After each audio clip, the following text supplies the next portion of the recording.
Olá, tem início agora uma nova live da página Avicultura Industrial do Facebook. Hoje, nossa conversa vai debater alguns dos aspectos centrais do bem-estar animal em sistemas produtivos de ovos comerciais.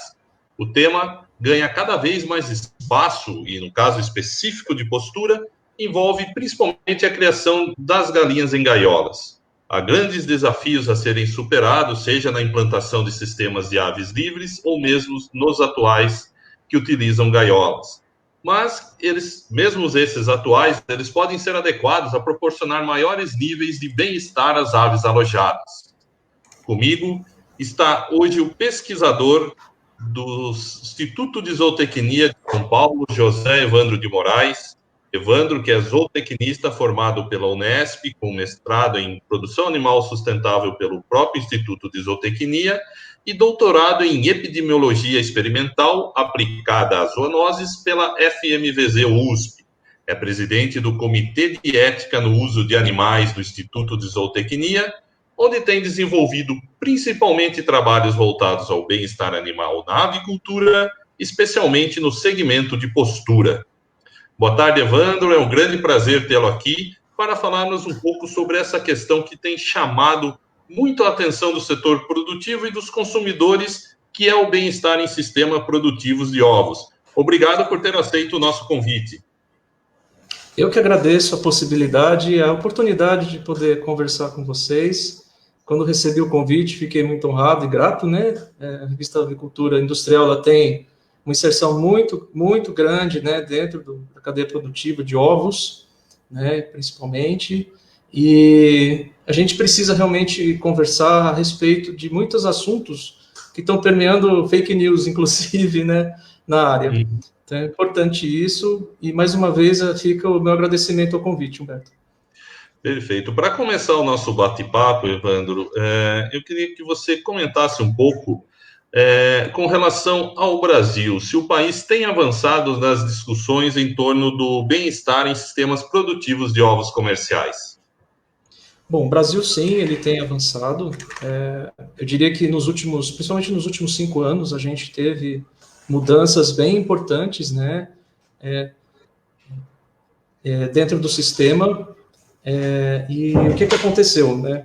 Nesses últimos anos que a gente observou, investimento muito grande de empresas mesmo particulares, né, o setor privado, investindo em novas tecnologias para conseguir trazer as aves para o chão. Por quê? Esse movimento cresceu em outros lugares do mundo e chegou no Brasil. Apesar do Brasil não ter tradição na exportação de ovos, né, o nosso mercado de ovos é interno, mais de 99% da produção é consumida no país, mas o nosso consumidor, ele, enfim, por questões de mídia também, divulgação, ele quer a ave criada solta. Ele não sabe por quê, mas ele quer, muitas vezes, a ave criada solta. E, claro, falta compreensão do sistema produtivo para simplesmente querer isso, né? Então, o que está ocorrendo, o que eu não acho saudável, como posso dizer, uma disputa, uma polarização, inclusive na forma de se produzir ovos. Então é importante a gente primeiro conhecer os sistemas, como funciona cada um deles. Não existe sistema ideal, mesmo no chão, mesmo do jeito que o consumidor gostaria, mas como existe essa exigência, essa demanda de mercado, nós da pesquisa fazemos essa parte para poder amparar um sistema mais próximo do ideal, né? A gente tem a iniciativa privada de recursos mesmo da iniciativa privada para isso, com parcerias de pesquisa. Existem linhas de fomento dentro da área de bem-estar para contemplar também a aquisição desse conhecimento que a gente não tem. Por quê? A criação de ovos comerciais no chão, ela existiu no Brasil há quase 80 anos atrás.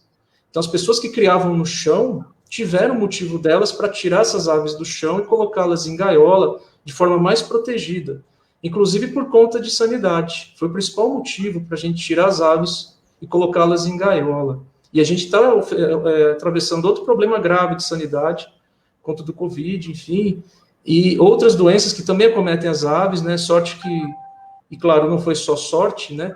Mas um conjunto de medidas que o Brasil tem para proteger as granjas.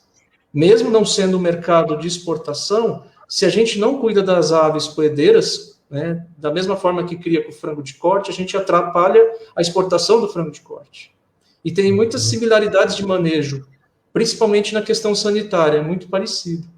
Né? Então, existe essa sinergia, a indústria ela acata isso, e eu diria que no Brasil, no mundo, né, o único país que não teve, por exemplo, problema com influenza aviária foi o Brasil, por conta de todas essas exigências que existem de mercado e exigências sanitárias também. Né? A gente pode confirmar que o ovo brasileiro ele é seguro para consumo, né? Dentro desse sistema que a gente conhece, industrial, em gaiola. Né? Quando você toma a decisão para atender mercado, de colocar a ave no chão, aí a gente tem que ter cuidado na hora que você vai, primeiro, idealizar e oferecer esse sistema de uma forma vendável e segura. Né? Então, a gente tem que ter essa responsabilidade. Certo. Ivan, você comentou até de fake news, né? Citou rapidamente. Eu queria falar um pouco com relação a isso. Quer dizer, nós temos visto aí uma verdadeira enxurrada de fake news aí sobre os mais diversos assuntos e com os mais diversos objetivos, né? Nessa questão da produção de ovos, então, ela também é afetada por esse tipo de informação falsa? A gente acaba observando alguns comentários de comparação de um sistema com outro, de que um ovo produzido num sistema fechado, em gaiolas, e um ovo produzido num sistema ao ar livre, ele teria o mesmo, ou teria, por exemplo, a qualidade inferior do sistema de granja quando comparado ao sistema de chão, o que é uma inverdade. Né? Porque a gente tem, tanto em um sistema quanto o outro, a gente tem uma semelhança nutricional muito grande do produto ovo. E isso acontece por quê? É simples até, né? É uma explicação fisiológica simples. Todo animal que produz ovos, ele quer uma cópia idêntica dele na próxima geração. Qualquer espécie que põe ovos, ela quer uma cópia idêntica. Qualquer espécie que se reproduz e precisa da placenta, mamíferos, por exemplo, e alguns répteis, eles querem que o indivíduo que nasça, ele tenha algumas modificações importantes que a mãe sinaliza que o ambiente vai determinar. Então, ele tem que ser um pouco diferente dos pais para continuar perpetuando a espécie. O ovo, ele serve como uma réplica. Por isso que é muito difícil você mudar os constituintes de um ovo. As proporções de clara, de albúmen, né, de gema. Né? Uma das poucas coisas que a gente consegue modificar no ovo seria alguns teores de vitaminas, poucas, geralmente relacionadas a carotenoides, provitamina A, né, que você consegue alterar, que inclusive altera a cor da gema, e a composição de gordura, que ela vem da parte dietética. As demais constituintes do ovo não mudam, mudam muito pouco, porque ele já foi projetado para ser uma cópia. Então é uma lenda dizer que um ovo criado num sistema orgânico, ele é muito superior que o ovo produzido em gaiola, quando comparamos a parte nutricional. Atendendo às nossas exigências. Do ponto de vista de segurança alimentar, aí a história muda, né? Por quê? Quando você, pensando em segurança alimentar, eu tenho que ter uma quantidade de alimentos disponível à população. E de uma forma contínua, né? Quando você tem um sistema de gaiola, hoje a gente tem uma indústria que vai garantir essa segurança alimentar. Quando eu passo para o sistema de chão, eu já caio em alguns gargalos. O primeiro gargalo, e mais importante de todos, a gente não tem genética, não temos ave em quantidade suficiente para repor os plantéis industriais que estejam adaptadas ao chão. Então, isso é um ponto. Outro ponto, a gente não tem uma organização, um protocolo sanitário pronto para o sistema de chão. Esses protocolos estão em estudo.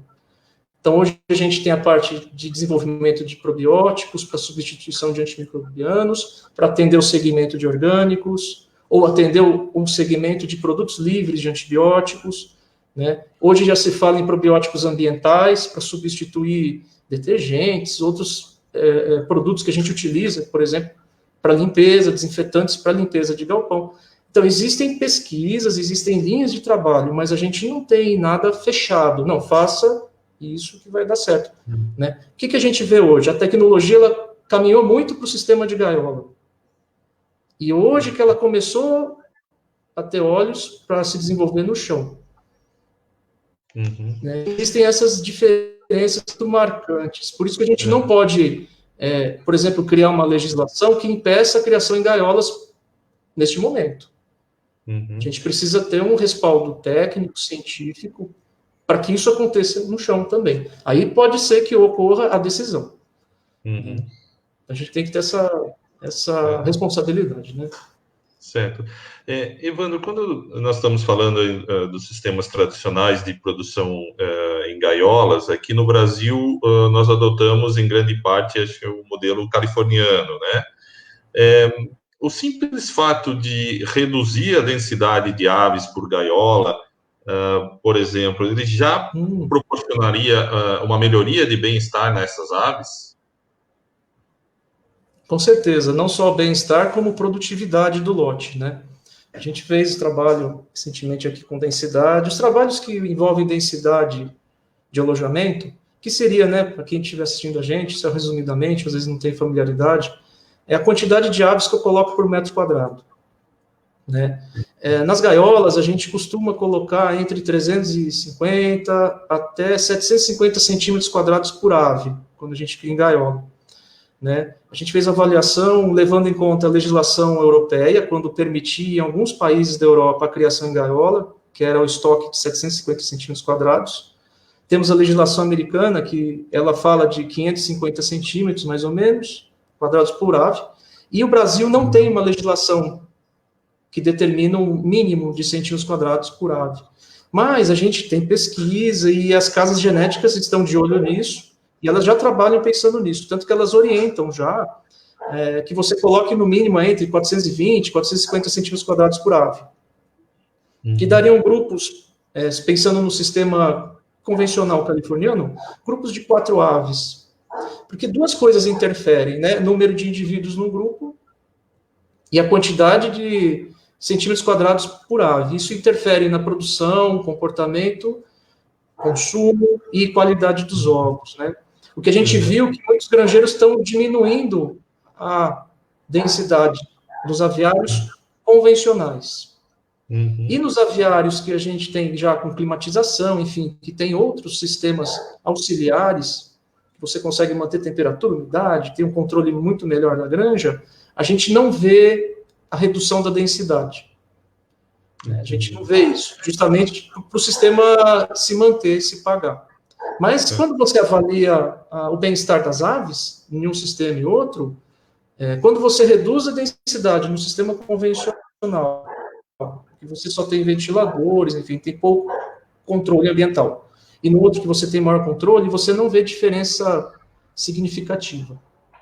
Quando você pega um galpão climatizado e um convencional. Só que o Brasil, ele produz muito ainda no galpão convencional. Então, na hora que você toma a atitude de reduzir a densidade, você está produzindo, a gente viu granja já, produzindo assim, tinham 5 aves e caiu para 4 aves. Então, eu reduzi, significativo, foi uma redução significativa no rebanho. E tirando o mesmo número de caixas de ovos por dia. Né? Quer dizer, a menor quantidade acaba compensando em produtividade. Com certeza, porque você reduziu o consumo na granja, de forma geral, você aumentou um pouco o espaço das aves, e você está com uma melhor qualidade de ovos. Principalmente casca. Né? Isso interfere diretamente na casca. E vai interferir na embalagem, vai interferir no transporte, né, a qualidade da casca. Então, o produtor ele acaba ganhando, diminuindo o estoque. Né? E também, isso a gente verificou. Então, o produtor que teve essa atitude, ele conseguiu fechar a conta da granja, consumindo menos milho, menos ração, menos premix, e produzindo praticamente a mesma coisa. Isso é bem real, assim. Bem real. Certo. Evandro, em termos comportamentais, quer dizer, se a gente tiver uma menor densidade, imagino que já reduz alguns problemas como falha de empenamento ou canibalismo, né? E você falou também no caso da melhoria de qualidade de casca. Normalmente, isso, claro, tem um impacto da nutrição sobre essa qualidade da casca. O bem-estar também impacta sobre a qualidade dessa casca de ovo? Então, isso que é quando você organiza e acerta a densidade de alojamento. Por quê? Essas aves modernas que a gente tem para criação em gaiola, essas linhagens, elas aceitam o toque. Na natureza, a ave não tocaria o corpo da outra. Elas são tolerantes ao toque. Isso é bom e ruim. Isso é bom na gaiola e é ruim quando eu pego essa linhagem e coloco no chão, por exemplo. Que aí eu vou ter o problema do amontoamento. Aquele comportamento infantil de se proteger no grupo. Né? Isso está presente, bem marcante nas linhagens. Para reduzir esses efeitos de agressividade, foi selecionando animais menos agressivos que têm esse comportamento. Né? Quando eu reduzo a densidade, o que acontece? Eu melhoro o empenamento da ave. Só de melhorar o empenamento, eu consigo ter uma proteção maior na ave e eu vou o quê? Eu vou reduzir o nutriente que ela está tirando da alimentação para formar a pena, para restaurar a pena, para restaurar alguma injúria, que esse nutriente, essa energia iria para o ovo. A partir do momento que eu tenho essa competição entre manter o corpo funcionando e produzir o ovo, na dieta, eu torno essa dieta, por melhor que ela seja calculada, enfim, ela vai aumentar o que acontece com as aves, muitas vezes, é aumentar o consumo, e se ela não consegue aumentar esse consumo por algum motivo, que está entre 90, 100, 110 gramas hoje por dia, se ela não consegue equilibrar isso na granja, isso vai afetar a qualidade do ovo. Primeira coisa é a casca, porque ela vai deixar de consumir a quantidade de cálcio que ela precisa. Outra coisa, ela não tendo a pena, ela não tem a proteção térmica, esse isolamento que a pena dá, né, que é importantíssimo. Ela não tendo isso, ela já vai aumentar o consumo de energia do corpo para manter esse corpo equilibrado. Né? É como se ela estivesse passando por um estresse térmico, mesmo que o galpão esteja bom, com condições boas de temperatura, né, ela vai sofrer como se estivesse com estresse térmico e ela não consegue fixar o cálcio como deveria na casca.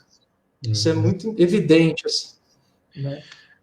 O que acontece muitas vezes quando o granjeiro está com essa situação e ele tira uma ave, ele fica um tempo ainda com problemas. Quando esse empenamento volta e fica bom, o ovo volta a normalizar a sua qualidade. E, geralmente isso acontece. É muito evidente. Quando nós estamos falando assim, dos sistemas produtivos comerciais, normalmente o foco do bem-estar animal está concentrado na gaiola, vamos assim dizer, né? Mas a própria estrutura do galpão, né, e outras questões ligadas à ambiência também podem influenciar o nível de bem-estar dessas aves também, né, Ivan? Com certeza, com certeza. Hoje, dentro de sistema de gaiola, né, é que a gente lembra muito do sistema californiano. Mas hoje tem opções, né, de gaiolas enriquecíveis, que você pode estar trabalhando.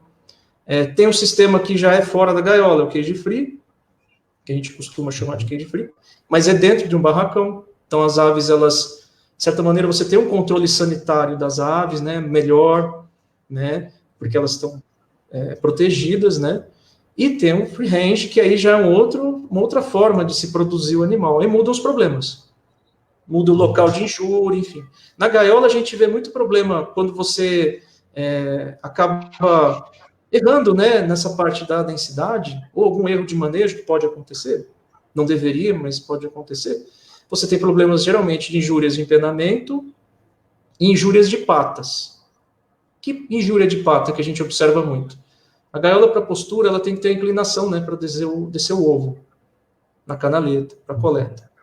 Aí, nesse momento, o que acontece? A ave, ela passa não no ambiente plano, então ela começa a escorregar um pouquinho a pata, né? Isso, para ela continuar naquele sistema, ela tem deformidades de falange, que ela se adapta a essas deformidades para aquele ambiente, e algumas calosidades.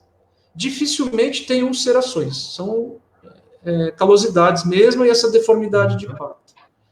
Se ela tiver muito leve, que é o que acontece em altas densidades, a ave acaba ficando muito no limite, ela vai deitar na grade, ela também pode ter deformidades de quilha, por causa do baixo peso dela. Né? Então, são injúrias comuns no ambiente de gaiola. Quando eu penso no chão, aí eu já tenho outras injúrias. Geralmente, essas aves, elas não estão selecionadas para ficar no chão o tempo todo. Uhum.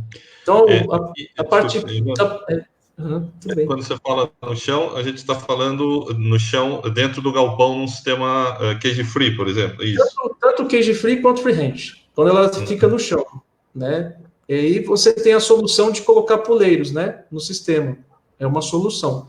Porque a ave, a origem da ave, o ancestral da ave, ele era uma ave pequena, né, falta de 1,2 kg, 1,3 kg, o ancestral, seria o banquiva, né, indiano, tem ancestrais também na China, que deram origem à nossa galinha. E essas aves viviam em subbosque, e elas passavam quase 60%, 70% do tempo delas empoleradas. A partir do momento que você coloca no chão e deixa quase todas as atividades dessa ave no chão, no piso, você vai provocar problemas na pata. Um dos principais problemas é de coxinha, é de abrir feridas mesmo, né? Contaminação por pseudomonas, enfim, nas patas. Isso é muito mais grave do que ficar na gaiola, para as patas, para o aparelho articular. É que muda o problema articular, mas ele existe também. Então, não é porque coloquei no chão que está ok. Qual que é a solução? Colocar poleiro na frente de comedouro, para a ave comer e se alimentar no poleiro. Então, você vai estimular ela a ficar empoleirada mais tempo, isso vai preservar o aparelho locomotor dela. Então, seria uma saída de manejo para o chão. Mas é quase uma lenda, né? Porque se a gente pensa assim, mas ficar na gaiola é horrível para a pata. Não, é ruim, muda a arquitetura da pata, a ave tem que se ajustar. Só que quando coloca no chão, e se não dá opção para ela empoleirar e dá opção para ela ficar o tempo todo no piso, é muito pior. Para essas linhagens melhoradas, né? Por isso que a gente tem que fazer seleção de aves para chão. Então, quer dizer, isso passa pelo melhoramento genético também, com foco nesse novo perfil de sistema de criação. Isso, e que essas linhagens estejam disponíveis também numa quantidade grande, né, para poder atender tanto cage free quanto free range, coisa que não tem hoje. A gente adapta uma linhagem de gaiola e coloca no sistema de chão e verifica. Hoje a gente tem, assim, uma ou outra linhagem que está melhor adaptada a chão, das comerciais. Mas falta muita coisa para melhorar para você ter um bom manejo, né? O amontoamento é um outro problema, porque a gente quer uma ave dócil, aí ela se amontoa. Eu não quero que ela se amontoe. Sem querer, você seleciona uma ave mais agressiva. Por questão de bem-estar, não se busca fazer a debicagem, que é uma prática de retirar parte do bico da ave. Não fazendo a debicagem, se você tem uma ave mais reativa, você vai ter problema de canibalismo no chão. Muito mais grave que na gaiola. Isso que eu ia Porque na gaiola você está contido, em ambiente, né? De cage free ou free range, você tem essas questões de canibalismo, às vezes essas questões de uma ave avançar sobre a outra. Sim, sim. Isso não é uma estereotipia. As aves, quando vivem em grupo, elas simulam que estão bem. Então, também é difícil de você conseguir enxergar problemas sanitários assim, sem análise, sem pegar os animais, fazer amostragem, enfim. Porque elas simulam para as outras que elas estão bem. Porque o grupo elimina a ave que apresentar alguma fragilidade. A gente até brinca, né, entre os pesquisadores aqui, o pessoal aqui de granja, que ela se comporta igual um tecido, né? Cada célula desse tecido é uma ave. Se tiver uma célula ruim, o que acontece? Essa célula entra em atresia, ela se acaba. Quem que vai decompor essa célula? As outras. Para que o tecido se mantenha saudável. Então, é um comportamento natural do grupo. Né? O que não é natural no grupo? É ter um grupo grande de aves. Na natureza, esse bicho faria pequenos grupos, de 6, 10, 12 indivíduos. Na hora que eu coloco 100 aves, 200, 300, ocupando o mesmo espaço, é até engraçado, a gente faz uma comparação, é como se elas montassem várias gangues, né, entre elas, e elas disputam áreas lá dentro. Daí a importância da gente distribuir corretamente os bebedouros, corretamente as bocas de ninho, o espaço para elas ciscarem também é importante, quanto de puleiro tem, é importante também, para que todas consigam ficar empoleiradas com espaço. Então, são vários detalhes de manejo, quando vão para o chão, que não podem ser negligenciados. Né? Principalmente agora que a gente ainda não tem uma linhagem já bem trabalhada para esse sistema, né? Uhum. Esses sistemas que estão mesmo em gaiolas, chamadas em gaiolas enriquecidas, elas têm sido usadas aqui no Brasil? A gente tem algum exemplo da funcionalidade desse tipo de sistema? Não, eu acho que é porque, como a gente tem espaço físico, e outra coisa que coincidiu no momento que algumas empresas lançaram esses modelos de gaiolas enriquecíveis, ela era uma gaiola cara, e na hora que você fazia a avaliação de custo, né, do empreendimento, você via que, por exemplo, aqui no Brasil, você conseguiria fazer um sistema de chão. E coincidiu também com o quê? A avicultura de postura, ela é muito familiar, né? São várias pequenas empresas, médias empresas. E existia até pouco tempo atrás também algumas empresas pequenas de frango de corte, principalmente aqui no interior de São Paulo. E essas empresas, elas quebraram. Elas foram, enfim, absorvidas por empresas maiores. E existe essa massa falida aqui no estado, de vários galpões de frango de corte. E hoje, o que a gente vê? Uma migração, né, para sistemas, pensando em bem-estar, sistemas de criação de aves livres de gaiola, utilizando esses barracões que eram para frango de corte. Então, a gente observa isso. Então, a gaiola enriquecida ou enriquecível, como prefiro chamar, acabou não pegando aqui. Né? Uhum. Porque coincidiu tudo isso no mesmo momento, e hoje a gente vê essa implantação de pequenas criações de aves poedeiras nesses sistemas de frango de corte que foram abandonados. Uhum. Dentro desses sistemas, que é o tradicional, free-range, cage-free ou outros, tem algum que a gente possa chamar de ideal ou mais adequado? Claro, quando pensamos em bem-estar. Olha, em bem-estar, quando a gente consegue fazer um ambiente rico, né, que, como eu chamo de ambiente rico, que ele vai ter o espaço adequado, ele vai ter o que a ave precisa, respeitando a fisiologia da ave, no quesito de comportamento, a parte social dela está preservada, ela ter o alimento que garanta não só a alimentação, mas a nutrição de forma coerente, correta para a ave, naquele sistema, que muda também, né, a nutrição de um animal criado em gaiola para animal de chão muda totalmente, a forma como ela explora o ambiente muda, o consumo muda, dependendo do sistema, se ele se torna muito rico, o consumo pode passar de 30% a mais do que seria na gaiola. Então, se uma ave consome 100 gramas, essa mesma ave, esse mesmo genes, passaria para 130 gramas. Então, já existe um incremento no custo operacional, o custo de ração é caro. Mas é um valor que ele consegue, nessa faixa, ser amortecido, porque o valor agregado de um ovo produzido nesse sistema é alto. Hoje ele beira R$1 quase, preço de varejo aí, quase R$1 por ovo. Né? Então a gente tem como abastecer, mas eu ainda vejo como um nicho de mercado. Ainda mais nesses tempos de crise, né? A gente não consegue ver assim uma migração do consumidor por esse produto. Mas é uma boa oportunidade para repensar, né? E foi o que aconteceu agora recentemente, né? Na linha de orgânicos, o ovo ele está ali presente, né? Na cesta, né? E muita gente deixou de usar o carro por estar em teletrabalho, por estar em home office, né? Acaba recebendo alimento em casa. E muita gente deixou de gastar com carro e sobrou dinheiro. Quem ainda recebe o salário, enfim, não perdeu emprego, claro, não passou por nenhum problema maior financeiro, está conseguindo manter suas atividades de trabalho mesmo em casa, a gente teve um incremento. Aqui na região cresceu mais de 20% a venda de orgânicos. E lá dentro está o ovo, nesse sistema criado preconizando o bem-estar. Então, houve uma mudança de mercado porque a gente foi forçado a mudar nossos hábitos. E hoje acho que o brasileiro percebeu o quanto custa um carro, quanto custa o transporte, se deslocar, né? E se realmente há necessidade de todo esse deslocamento. A partir do momento que sobrou um pouquinho dessa reserva, vou melhorar minha alimentação, vou cuidar um pouco melhor de mim.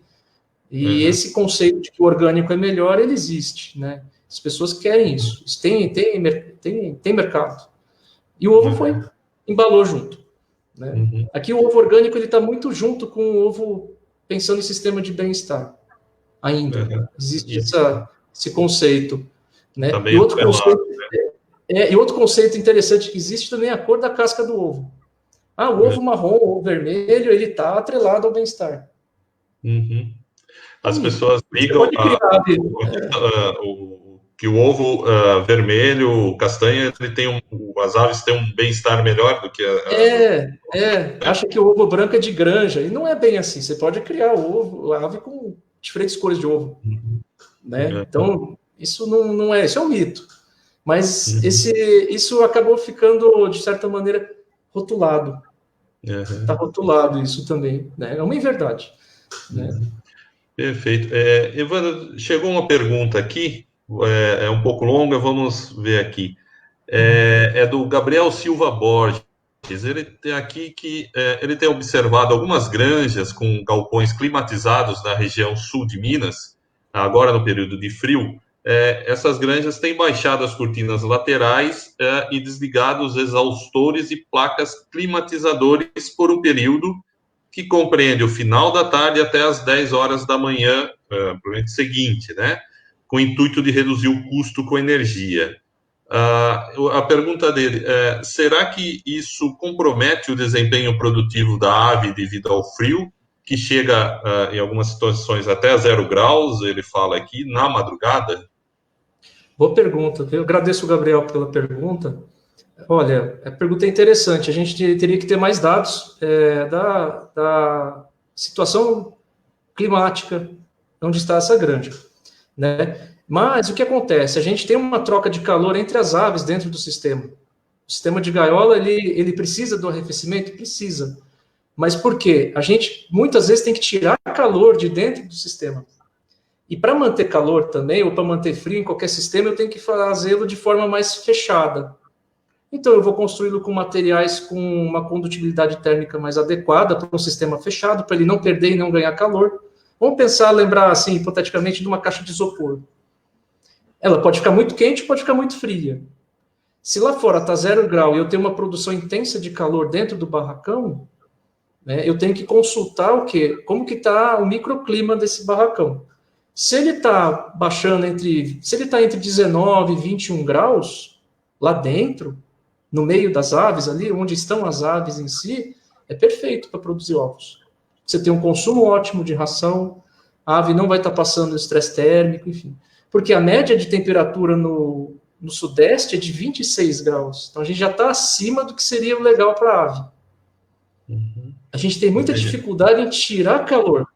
Então, quando você está na situação de inverno, de certa maneira, para um sistema desse que já tem essas características, não seria ruim para a ave, se você está fazendo isso de forma correta, e não apenas pelo horário. Não, vou lá, às 5 da tarde eu vou abrir. E volto a fechar o sistema e climatizar a partir das 8 da manhã do outro dia. Né? Se você consegue respeitar, não, hoje vai ser às 10 da noite, amanhã vai ser às 9. Porque a temperatura externa, enfim, tem essa influência. O que baliza seria a temperatura externa, não o horário, né? Não. A necessidade de climatização seria essa troca térmica que está ocorrendo do meio externo para o meio interno. E o barracão e as aves já produzem muito calor. Então, a nossa dificuldade geralmente é o quê? A maior parte das vezes é de tirar calor do barracão. Né? Então, assim, também não adianta horários. Mas hoje a gente tem sistema inteligente que a granja já abre, fecha, a hora que deu a temperatura, né? Aqueles sistemas que, como tem o sistema de alarme de incêndio num condomínio, enfim, é um sistema desses. Ele é inteligente, você não precisa ter ninguém, ele pode ter um sistema que abaixa e levanta cortinas, enfim, de acordo com a necessidade. Liga exaustor, desliga, liga aspersor, desliga. Hoje a gente, no galpão climatizado, ele trabalha bem independente hoje. Não sei se eu respondi, né, o Gabriel, enfim, mas... nós temos aqui uma outra pergunta do Túlio Leite Reis, que ele está perguntando aqui quais são as principais diferenças na qualidade óssea das galinhas criadas no sistema cage free, se comparado com as que são criadas em sistemas de gaiola. Muito boa pergunta. Obrigado, Túlio, pela pergunta. Olha, o que a gente observa? São duas coisas importantes aqui. A gente tem linhagem leve, com predominância das aves brancas e linhagem vermelha com predominância das semipesadas, né? São as vermelhas. Elas, por si só, já têm diferença na estrutura óssea de uma ave para outra. Né? Isso já existe, independente do sistema. Né? Vamos falar agora de branca, que isso é bem evidente. Quando eu crio a ave branca no chão, ela vai ter um consumo maior de ração, às vezes 15%, 20% a mais, por faixa etária, mesmo você criando, fazendo a cria, recria, enfim. Até a gente tem que tomar um pouco de cuidado na fase que ela não pode engordar muito para não prejudicar o sistema reprodutivo dela. Ela tem um ótimo vigor de produção de ovos. Né? Mas é muito nítido que a qualidade óssea, quando cria no chão, ela é melhor do que na gaiola. Provavelmente isso está relacionado também ao aumento do consumo de ração, então ela vai ter um aporte nutricional maior, porque ela está consumindo mais, né? E o exercício. O tecido ósseo, ele funciona assim, se ele tem exercício e tem compressão, e você equilibra isso, ele começa a fortalecer, geralmente da falange distal, né, do dedinho, na ponta do dedo, e vai fortalecendo o pé até chegar na tíbia, fíbula, tarso. Enfim. Ele vai subindo. E ela vai fazendo esse exercício no chão. Coisa que na gaiola ela tem dificuldade de fazer esse exercício. Ela tem uma contenção, uma pressão na pata maior na gaiola. Mas o exercício, né, que é isso que vai fazer o fortalecimento ósseo, ela não teria. Existe uma diferença sim. Né? Agora, essa diferença, ela não interfere na qualidade do ovo. Interessante isso. Como eu falei, o ovo é uma cópia. É uma cópia. Né? Mas tem esses dois detalhes. O aumento no consumo da dieta e esse exercício que a ave faz quando está solta. Então, isso melhora a parte óssea. Né? Certo. Evandro, em termos sanitários, focando nesse aspecto sanitário, né? O fato das aves estarem livres no galpão ou com áreas para pastejar externas, né? Não gera mais desafios? As dificuldades sanitárias são maiores? Com certeza, né? Você tem um animal numa condição de gaiola totalmente protegido, né? Você passa por um sistema de galpão, que esse animal já vai ter contato com o chão, com a palhada, enfim, ou com um outro sistema que não seja palhada, que geralmente são aquele piso que a gente chama flat, né? Que a excreta desce, como se fosse um grande piso de gaiola, só que mais largo. Geralmente é de plástico, enfim. Eles fazem isso. Como é para quem conhece, um aviário de matrizes, né? Geralmente tem esse aspecto. Né? Vai aumentar o desafio sanitário. Muitas das doenças das aves, por exemplo, a salmonela mesmo, é uma doença que ela entra pelo bico. A ave ela tem que consumir um alimento, ela tem que entrar em contato direto com as excretas, por exemplo, para, enfim, assimilar. E que excretas ou fezes, né? Geralmente quem faz o papel aí é a mosca ou o rato. Então você tem que ter um controle efetivo dos vetores, não deixar a doença entrar. Por isso que hoje tem N10, N36, né? Todas essas instruções normativas, as mais novas, né? Que exigem, inclusive, os testes periódicos contra a salmonela. E o sistema de chão, ele sim, né? Ele é um sistema que você está embutindo esse risco. Você traz o conforto para o animal, de ele estar solto, né? Como a gente acabou de falar, você tem uma estrutura óssea melhor para a ave, né? Ela tem essa estrutura óssea melhor, só que ao mesmo tempo você está colocando a ave numa situação de desafio sanitário maior. É o que eu falei no início. A gente não tem ainda um estudo definitivo de como seria o manejo em aves criadas no chão sem riscos. A gente tem muitas vacinas hoje, então muitas das doenças que, né, 60, 80 anos atrás existiam nas aves, hoje já você consegue controlar com vacinas, mas outras não. A própria salmonela, a gente tem algumas vacinas, mas são muitas cepas, muitos tipos de salmonela, só salmonela, né?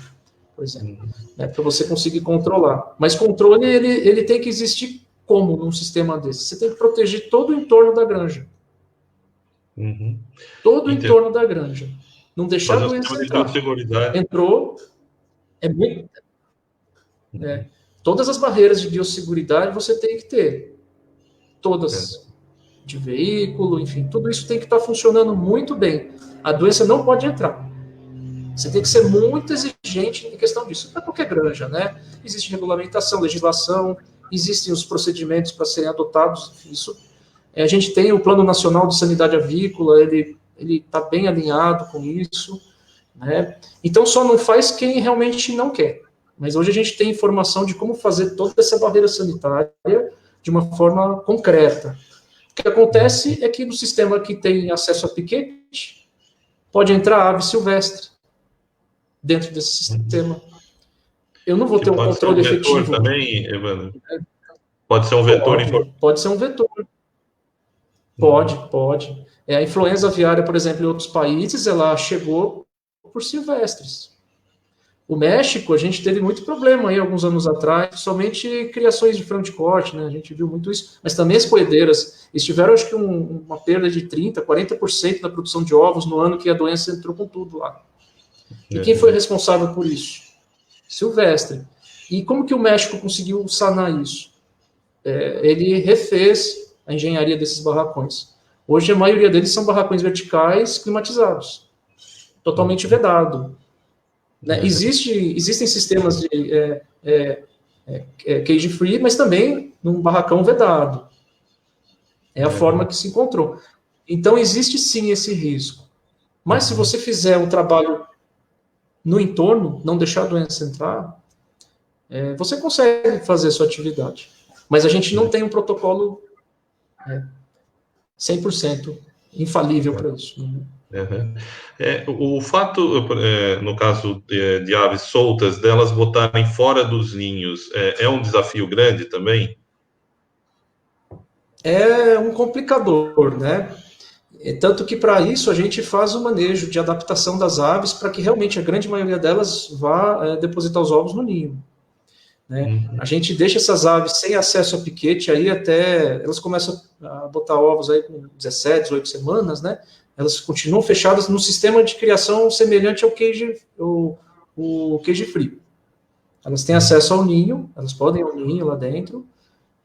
A gente tenta sempre no galpão, na hora que monta, né, o projeto, o local do ninho ser o mais escuro possível, porque existe esse comportamento na ave, que ela busca o lugar mais escuro do barracão para botar. Se você tem um barracão adaptado, muitas vezes você tem áreas mais escuras que o próprio ninho. Por isso que as aves acabam botando ovos em locais que você não gostaria. Se você consegue organizar isso e deixar um lugar mais escuro, já com a coleta, que pode ser automatizado ou não, mas um lugar bem escuro, ela vai ter atração para aquilo. Só que você tem que deixar as aves se adaptarem a isso. Então, a gente costuma deixar essas aves presas no barracão até 24, 25 semanas de vida. Eles começam a botar aí com 18 semanas, mais ou menos, né? Faz aquela dieta de transição, você acompanha o lote, faz o plano de manejo de suplementação de luz, né? Tudo isso está acontecendo ao mesmo tempo. E você vai liberar o piquete para as aves a partir dessa idade, de 24 a 26 semanas. E a gente não deixa elas com acesso ao piquete integralmente. É uma outra lenda, que todo mundo acha que a galinha fica solta no piquete a hora que ela quer. Não é bem assim. Né? Até porque isso interfere na dieta. E se a ave começa a consumir muitas gramíneas, né, acesso à forragem, isso vai afetar a qualidade do ovo, porque ela vai deixar de consumir os nutrientes necessários para formar o ovo. Enfim, isso tudo interfere. Então, o acesso ao piquete também ele deve ser restrito. Né? A gente regula a iluminação para ela consumir o máximo possível durante a manhã, horário da manhã, a gente antecipa a luz de madrugada para ela botar de manhã, e libera o piquete nas horas mais quentes do dia, que geralmente é entre 2 e 4 da tarde. E daí, nesse período, não pode sair na área externa e pastejar. Isso, porque você não vai precisar utilizar um sistema climatizado no ambiente. Que isso embute também custo, né? Você vai ter um custo operacional com energia. Então, se a ave ela sai do barracão na hora mais quente do dia, ela consegue fazer essa troca térmica no relvado. Só para você ter ideia. Né? Pega um dia de verão, que está fazendo 35 graus mais ou menos, se eu tiver um relvado de mais ou menos 10 centímetros de altura, Só essa altura, que parece pequena, mas para as aves já é importante, a temperatura na Terra, se não tivesse o relvado, podia chegar a 50 graus, 55 graus. Com o relvado, ela baixa dos seus 35 no ambiente até mais ou menos 25, 24 graus. Então, só isso já ajuda muito na troca térmica da ave. Então, o papel do piquete ele é mais no sentido de equilíbrio de temperatura térmica do que de nutrientes. E é a hora do passeio. E ao final do dia ela é recolhida. Né? Então, faz esse tipo de manejo. É outra lenda, né? Ah, fica solto o dia inteiro. Então, não é bem assim. Certo, perfeito. Eu estou com mais duas perguntas aqui. Aqui, uma é um pouco ligado mais à área de processamento de ovos, mas aqui é o Elcio Rubens Moraes, ele está perguntando se é confiável a pasteurização da clara do ovo, que é comercializada em caixinhas como as de leite, né? Não sei se o senhor tem uma informação mais relacionada a isso, é uma pergunta aqui do Elcio. Tá bom. Obrigado pela pergunta, Elcio. Bacana. Bom, o que a gente tem hoje aqui? Né? É recente no Brasil, né, a utilização de ovo pasteurizado. Né? A gente tem uma tradição, principalmente de exportar ovos ou in natura, ou ovo em pó. Né? O ovo pasteurizado ele é mais utilizado para panificador, enfim, esse tipo de segmento. Mas para você pasteurizar seu ovo, você tem que ter a granja negativada para salmonela. Então já começa ali, né? Você tem todo um rigor, né? Você tem que ter uma granja, ela não pode ter salmonela dentro da granja, e na hora que vai pasteurizar, a temperatura que inibe a salmonela, a ação dela, enfim, ela é baixa. Entre 55 e 60 graus você inibe. O que acontece é que existe uma discordância no meio científico de qual que é a melhor temperatura de pasteurização para o ovo. Porque se você usar um pasteurizador convencional, isso pode afetar na qualidade do ovo. O ovo ele vai desnaturar. Então você tem uma perda de rendimento, né, na tubulação. Existem alguns problemas industriais. Mas eu posso dizer que assim, as empresas que fazem o ovo pasteurizado é um ovo garantido, um ovo seguro. Você pode estar utilizando, sim, não tem problema. E evita, inclusive, o problema da casca em casa, enfim, o que eu faço com a casca, né, apartamento. Na área rural você aproveita para algumas coisas, né? E a casca é um meio de contaminação.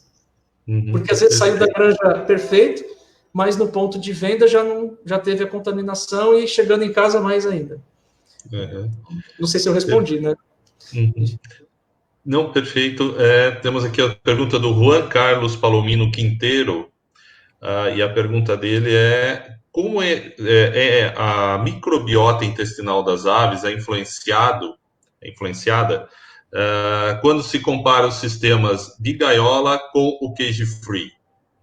Ele está fazendo uma comparação entre sistema de gaiolas e cage-free com relação à microbiota intestinal. É bem interessante, ela muda, viu? Ela é bem diferente mesmo. Por quê? O que acontece? Eu estou pegando como exemplo como é hoje o cage-free no Brasil. No Brasil, a gente deixa as aves em cama. Geralmente é maravalha de pinos, enfim, ou casca de arroz, casca de café, depende muito da região. Mas você deixa a ave sobre a cama. Então, ela tem esse contato com a fibra. E esses micro-organismos que estão no solo, né? Quando eu deixo essas aves em contato com esses micro-organismos, de certa maneira, eu melhoro a questão de vilosidade intestinal da ave, né? Eu consigo ter uma simbiose bacana aí dentro do intestino da ave. Por quê? Ela está tendo acesso a micro-organismos comensais, que, se ela está bem, não desenvolve doença. E isso é bom. Isso é bom, do ponto de vista microbiota. A ave tem seco, enfim, ela precisa desse metabolismo em simbiose com os micro-organismos. Muitos deles vão fornecer vitaminas, vão ajudar nos processos digestivos, né, e vão servir também de proteção, aquele filme, né, que a gente fala sobre as vilosidades. Isso melhora a absorção de nutrientes. Quando eu crio em gaiola, se eu não ofereço isso na dieta, a ave vai ter pouco contato com micro-organismos. Né? É como se fosse uma pessoa que tem pouco contato também com micro-organismos.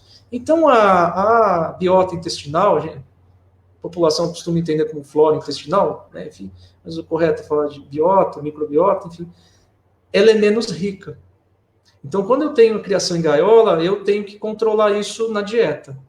De certa maneira, isso tem que entrar, né, para poder sanar. Ainda mais hoje que a gente não está utilizando mais, ou busca não se utilizar mais promotores de crescimento, como antibióticos convencionais, né. Inclusive, é uma das nossas linhas de trabalho aqui no Instituto Zootecnia, trabalhar com esses métodos substitutivos antimicrobianos, com bons resultados.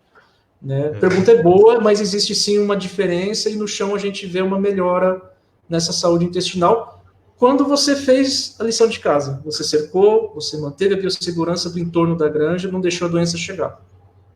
Né? Então, isso existe. O Gabriel Silva Borges mandou mais uma pergunta aqui, com relação à muda forçada, né? Que isso é um método, né? Uma metodologia ainda muito encontrada em poedeiras comerciais. E como que é visto essa questão da muda forçada com relação ao bem-estar animal? Então, a grande maioria dos pesquisadores que trabalham com bem-estar, eles são contra a utilização dos métodos de muda forçada, né? Mas o que acontece? É porque ela é feita de uma forma bem severa, você restringe a alimentação, deixa a ave com água, né, para ela perder as penas, ela entra na fase de muda. Só que o que acontece também, esse é outro ponto, de certa maneira, de ignorância da espécie.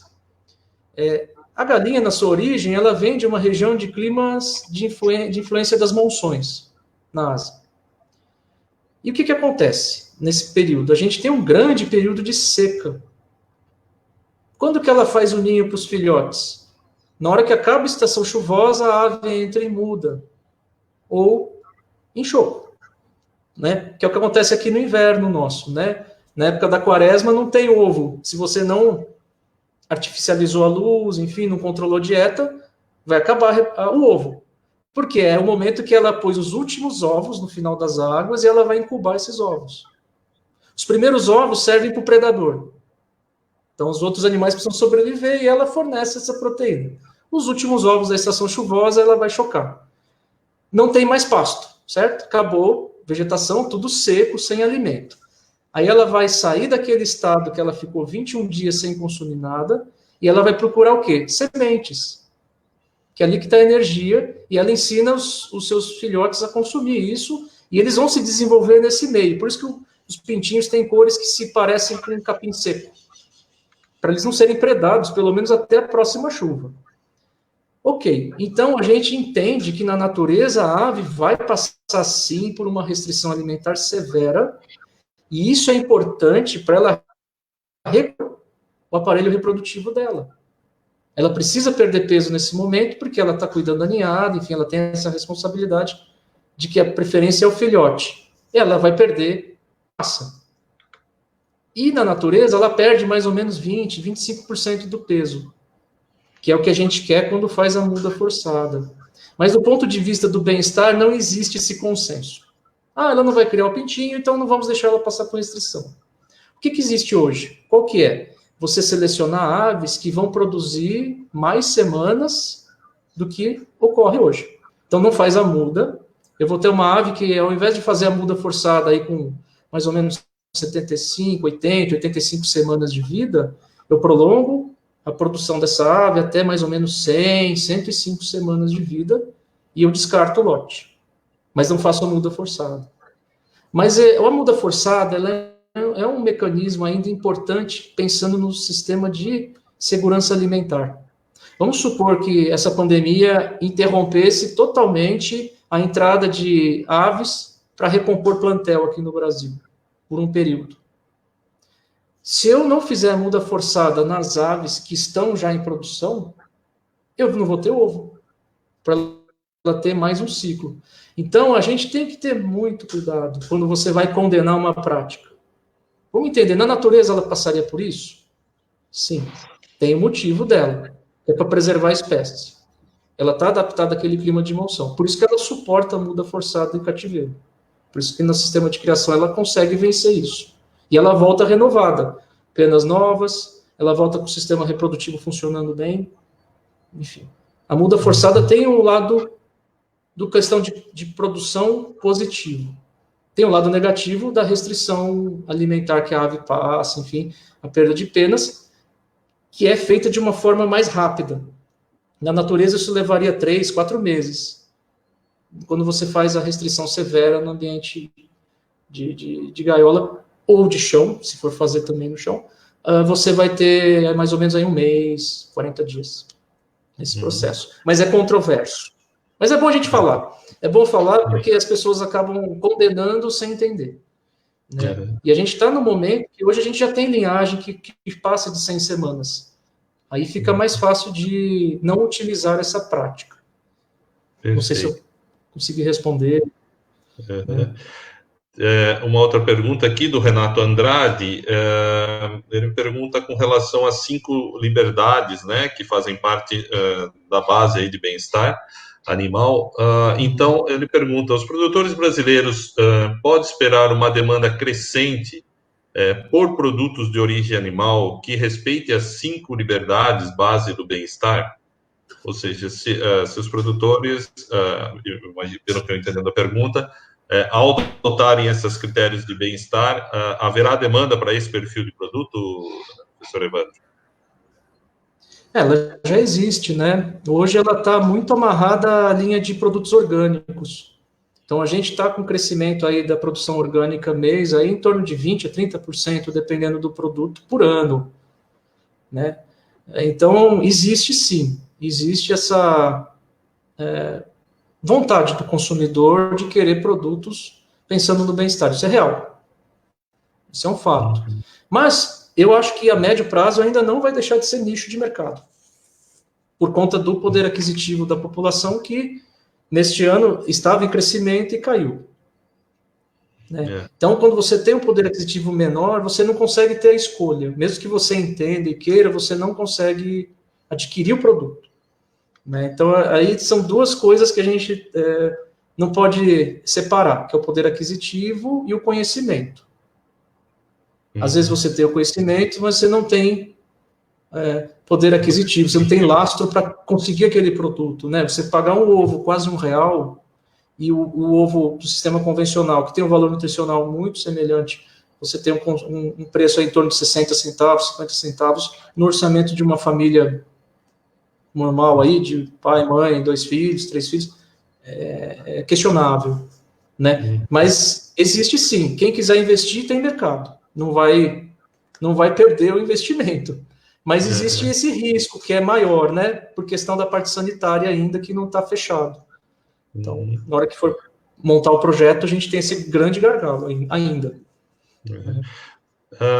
Pensando um pouco no futuro, Evandro, tem como projetar um pouco como que devem ser os aviários de postura do futuro?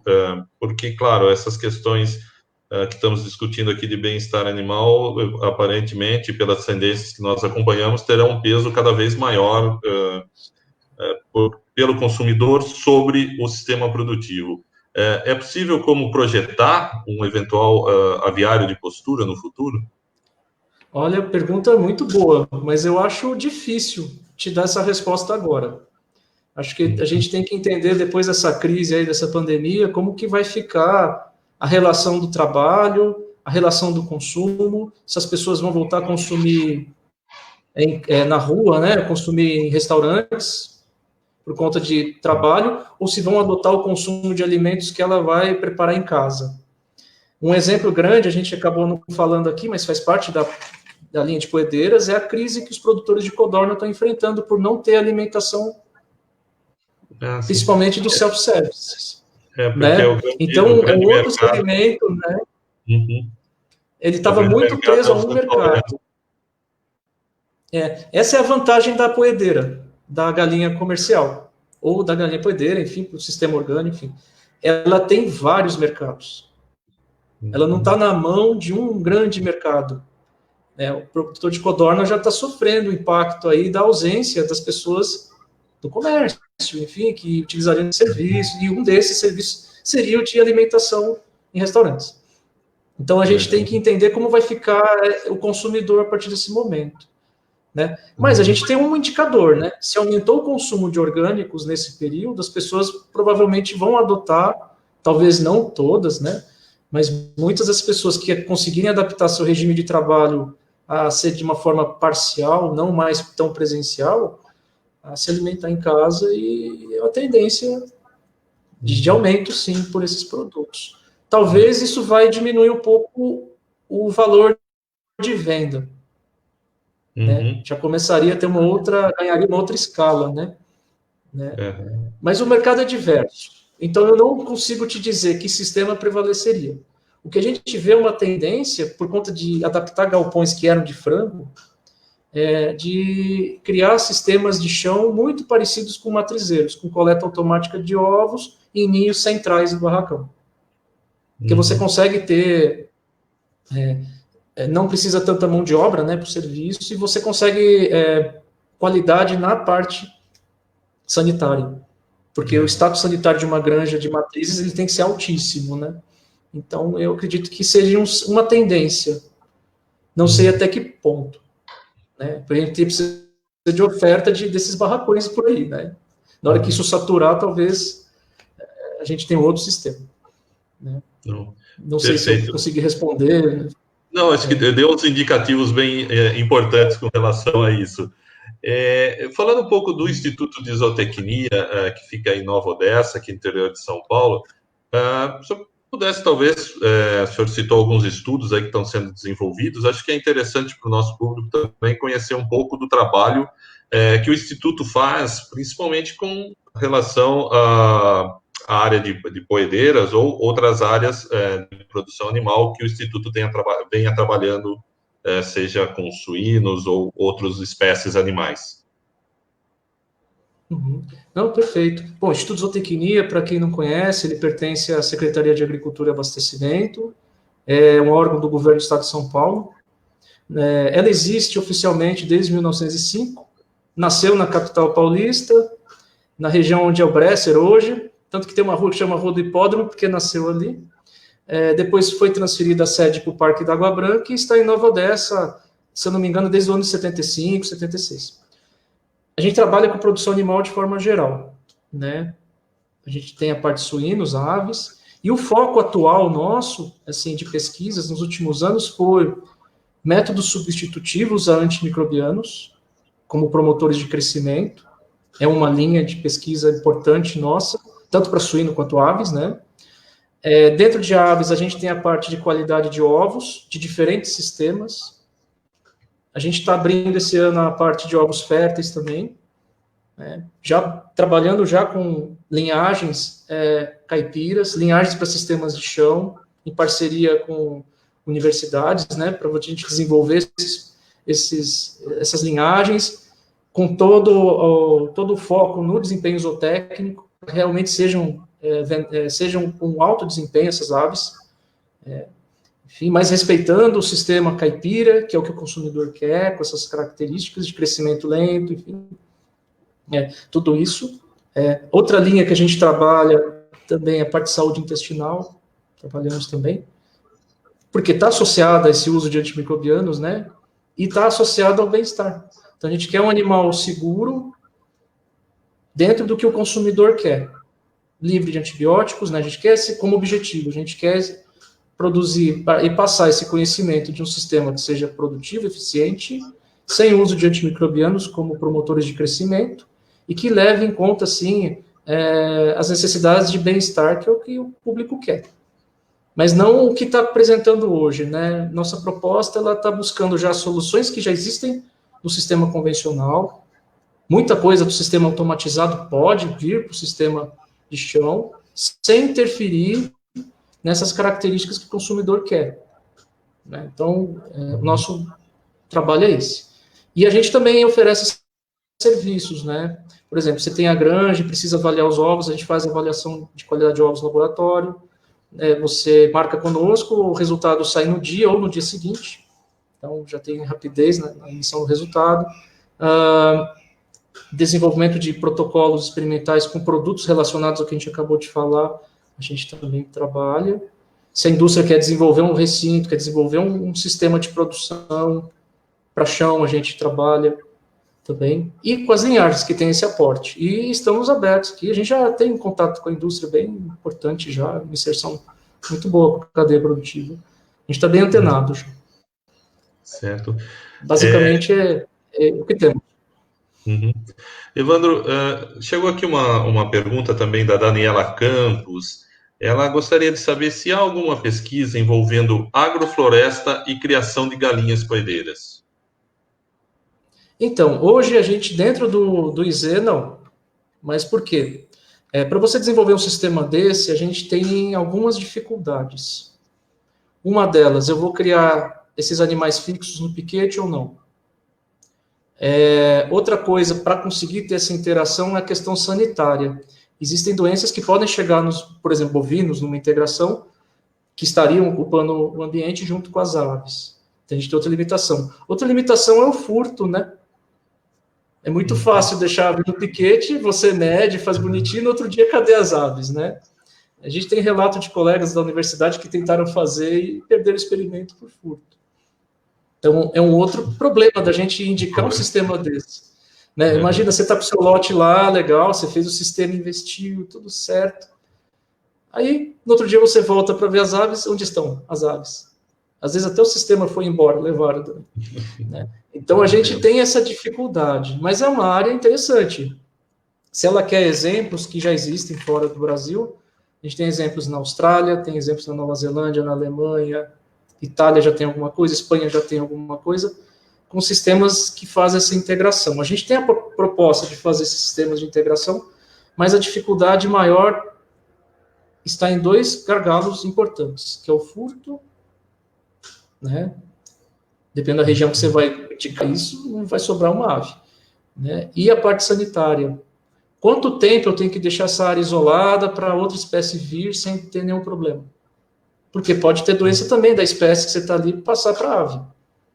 Essa ave vai estar muito exposta, principalmente animais silvestres, né? Então, é muito bonito pensar, né? Mas a gente desafios. tem grandes desafios aí. É muito, assim, é perfeito. Se funcionasse, seria lindo, mas a gente tem esses problemas aí para poder certificar um sistema desse. Falar, não, faça assim, faça dessa forma que vai ter rendimento, vai ser bom, né? Mas a gente tem que pensar muito bem antes de implantar. Né? Uhum. Não sei se eu respondi, né? Eu só agradeço a pergunta, muito boa. Isso. A Cecília Amaral pergunta, ela gostaria de saber se existem técnicas de abate sanitário aprovadas aqui no Brasil, tais como a espuma, no caso de necessidade de abate em massa, que é um abate sanitário, né, de um plantel com algum problema, acho que ela se refere. Ela deve estar falando do que a gente chama de depopulação de galpão, né? Como que você faz a depopulação? Existe uma conversa no mapa, eu não estou por dentro de como está isso hoje, né? Porque surgiu a pandemia, enfim, aí esses assuntos acabam aflorando, mas eu não sei se isso avançou. No caso de contingenciamento, de rebanho, enfim, como que eu vou eliminar o rebanho? Eu sei que, dependendo da legislação, você tem 48 horas para eliminar o rebanho. E o que ela citou, que é a prática de espuma, ela vai sacrificar as aves todas no barracão, que tiverem enfermidade, por sufocamento. Né? Eu não sei te dizer como que está isso hoje. Né? Porque o que existe é assim, as aves têm que ser sacrificadas, têm que ser abatidas. Mas o método... Né? Ele cai na legislação de um abatedouro, de você pegar as aves, levar para o abatedouro, né? Enfim, ele não fala dessa depopulação com clareza. Né? Uhum. Existe a conversa, existe, mas não existe, eu acredito que ainda não teve finalização disso.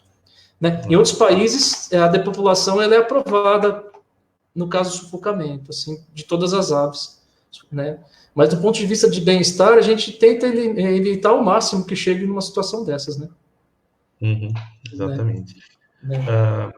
Eu tenho uma outra pergunta aqui do Ademir Seibert, sobre doenças respiratórias. Aqui eu gostaria de saber Eu imagino que qual a influência, deixa eu ver, doenças respiratórias, qual influencia na produção e controle de MS e acho que é micoplasma, será? Micoplasma. Acho que é micoplasma, eu acho que ele está falando de micoplasma aqui. Então, doenças respiratórias, qual a influência na produção e controle da micoplasma, da MS e MG, da micoplasma galisepticum. Não, tudo bem. Vou ver se eu entendi o que ele perguntou, né? Vamos ver, né? Bom, Ademir, chama. Ademir, obrigado pela pergunta, Ademir. Olha, o micoplasma é um problema grave. Até a gente acabou de falar da integração, né, com outras espécies, enfim. Esse é um problema. Outro problema que o Silvestre pode trazer para a criação também, né? E, enfim, é um assunto complicadíssimo quando a gente fala de aves criadas soltas. Né? A metodologia que tem para prevenir o quê? Novamente, né? Seguir o plano de sanidade avícola, né? Plano Nacional de Sanidade Avícola, com o regime de biossegurança da granja, o entorno da granja, não deixar a doença chegar. Né? E vacinação, se for possível. Né? Às vezes você consegue fazer com a cepa que está na região, você fazer vacina, mas isso tem um custo, tem um tempo para fazer, e às vezes o seu rebanho, se ele é criado solto, geralmente ele não passa de 10, 15 mil aves. Você não consegue ter fôlego monetário para isso, né? É complicado, né? Mas é um assunto importante e ele tem que ser discutido. Além de outras doenças também que vão estar presentes no sistema, né? Não sei que tem impacto na produção, né? Sim, direto. Na produtividade, né? Sim. Perfeito. Bronquite infecciosa também, né? Ela entra, né? Ela é importantíssima. A gente não tem uma vacina que controla de forma eficaz. Tem granja que hoje faz as vacinações a cada 60 dias para poder diminuir os impactos, se ela está por aí. Então, é muita coisa que você tem que pensar na hora que você escolhe um sistema. Qual que é o risco que eu estou assumindo de escolher o sistema de chão, cage free range, bateria, californiano, né? Antes de tomar a decisão de modificar o que já tem ou, enfim, fazer um empreendimento e investir, né? Perfeito. Evandro, eu gostaria muito de agradecer a sua participação aqui, o José Evandro de Moraes, ele que é pesquisador do Instituto de Zootecnia, participou aqui da nossa live na Facebook.